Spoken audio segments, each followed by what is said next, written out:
Cả ơi, đang ngủ kiểu gì đây? Trời ơi, con gái con đứa mà như này không thể chấp nhận được. Bị làm phiền. Ôi giời ơi,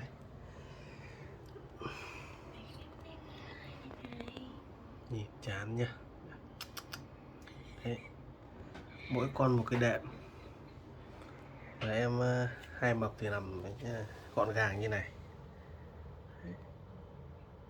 Còn nhìn đi cả đi đây, nhìn này. Ôi giời.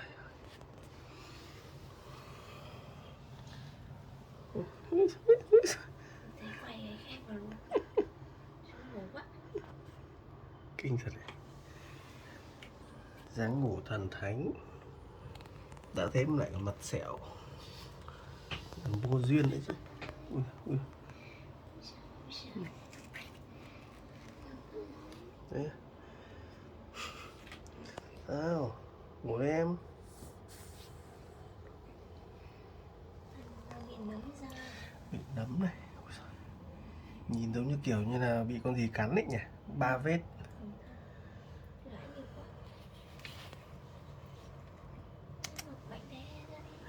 Chán nha. Ôi, dáng kiểu này gẹo vào cổ luôn. Chân bắt chéo gì à? Rồi. Em mà buồn ngủ quá. Thế thôi, xem nó ngủ đi. Đấy là con này, xem nào. Ôi trời ơi. Ngủ lật lưỡi. Trong nhà kiểu này à? Hả? Em còn bé. Bé gì? Trong nhà đâu.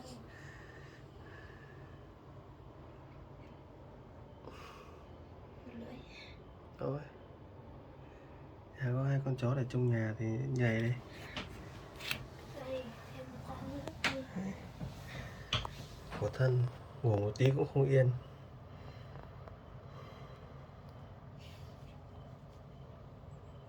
Cho tôi ngủ yên đi.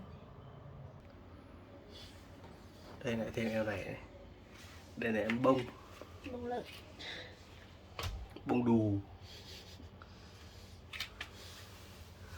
Cũng có một dáng ngủ rất chi là bá đạo. Đây. Lòng trắng dã. Mắt lộn ngược. Cựa. Ôi giời, sao lại có một em chui ra từ đây nữa này? Phốc này. Ôi giời. Này em Phốc là ngoan nhất nhà. Bây giờ cũng không ngoan nữa rồi. Đấy. Em ngoan Phốc ấy. Phốc là ngoan nhất nhà là gì nữa. Luôn đi. Đấy nằm xuống ngủ luôn đi. Nào. Bây giờ thì dáng ngủ đây. Bông không để ý gì cả. Trời ơi. Em ơi. Đây này. Đấy. Phúc cần được yêu thương. Phúc cần được yêu thương à? Đang ngủ đang cười đây răng này. Thôi ra đây em. Đấy. Đây, đấy nằm ra. Bệnh thế he. Bệnh thì he ra hết đi. Ngủ. Ôi trời ơi. Gia đình bất ổn. Bốn con chó thì vào trong phòng mua điều hòa cả bốn. Ai trong nhà trong mình bây giờ.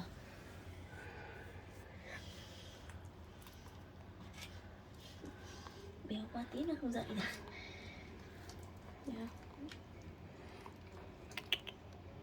Ghé tới đây.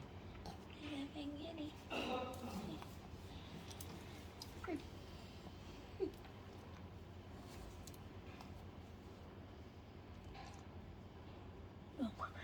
Bông ngủ lật lưỡi, chả để ý gì.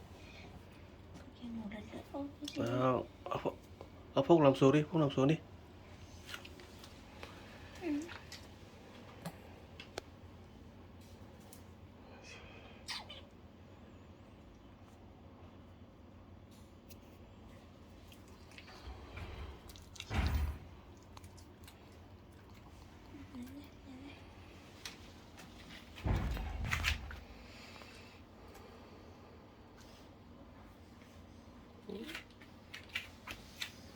rất là ngoan nhỉ. Cái khuôn mặt ánh mắt kham khổ, khắc khổ. Còn ba con kia thì ngủ không quan tâm cái thế sự. Rồi không làm có ngủ đi, không ngồi thì ngồi hết đi. Cho nên đổ bông lại cắn cho mẹ. À, Ngủ đi em. đi. Làm rõ. Làm rõ đi. Nịnh để khỏi bị chửi. Làm rõ đi.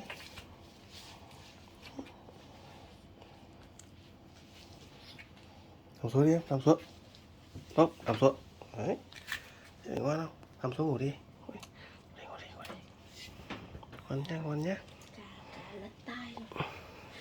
Cả ngủ ngoan có lật. Rồi, ngủ đi em, ngủ đi em. Ngủ đi. Kìa, nhìn em cả lật tay lên rồi. Ngủ đi em, nằm đi. Muốn bông nhỉ? Nhìn chán nhá. Chớp mắt. Phốc. Cười. Nằm xuống. Cười đi. Nằm xuống. Nằm xuống đi. Nằm xuống. Nằm xuống đi, ngủ đi em. Ngủ đi. Ngoan nhá. Đấy. Ngủ, nằm xuống. Nằm. Mất trật tự của em cả phải dậy về đây này. Nằm xuống đi. Đấy. Trời ơi. Bệnh tè he. Thôi ngủ đi em, ngủ đi. Ngủ nhá, ngoan nhất nhà. Hai ngủ như lợn này. Ngủ đi em. Ngủ đi. Bây giờ là 21 giờ. Chó gì trong nhà mà đi ngủ trước cả người. Ngủ đi.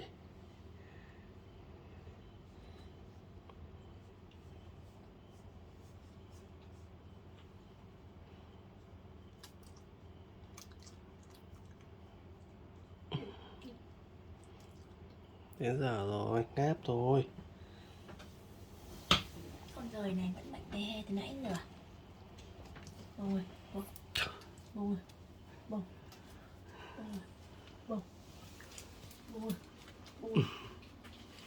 Không ra rồi. Bông ơi dậy đi bông ơi. Vươn vai. Bông ơi dậy đi. À, không gọi bông dậy á. À, kệ nó ngủ á. Bận lắm. Nó ngủ nhá. Cả hóng. Phúc nằm xuống đi. Nằm ngủ đi. Nằm xuống. Không nằm đi nhanh. Nằm xuống. Nhanh lên.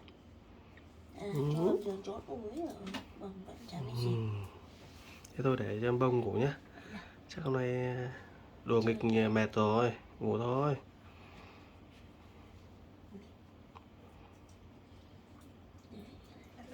Đấy, ngủ luôn này. Trời ơi.